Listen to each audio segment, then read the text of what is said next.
Arewa Hausa Musical Artists Association.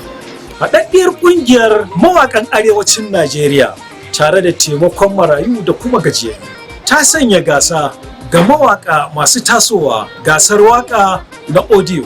Ga wanda ya zo na ɗaya yana da kyautar naira 100,000. za ta ɗauki nauyin bidiyon waƙarsa ba tare da ya kashe ko sisi.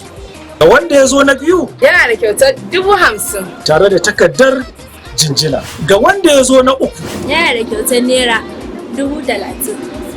da kuma takardar jinjina. Gasar tana da ƙa'idoji 5 kamar haka. Na ɗaya, za ka yi waƙa ka ba ma 'yan Najeriya shawara hanyoyin da za a zauna lafiya. Na biyu, za ka yi waƙa a kan kishin ƙasa ga 'yan Najeriya da ƙaunar juna. Na uku, za ka yi waƙa a kan haɗin kan al'ummar ƙasa da kuma ƙaunar juna. Na hudu, za ka iya yin waƙa a kan wayar da kan matasa game da illar shaye-shaye maza da mata.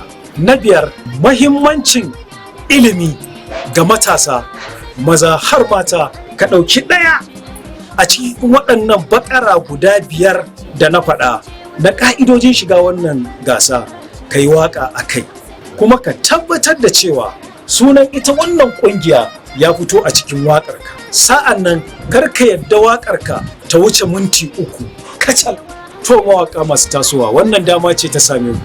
Za a fara karɓan odiyon waƙoƙinku daga 1 ga watan 12 shekara ta 2024. Za kuma a rufe karɓan odiyon waƙoƙinku a shekara ta 2025 15 ga watan Januwari. A wannan WhatsApp number ɗin za ku turo odiyon waƙoƙinku tare da sunayenku da kuma lamban wayanku.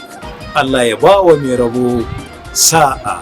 Arewa Hausa Musical Artists Association.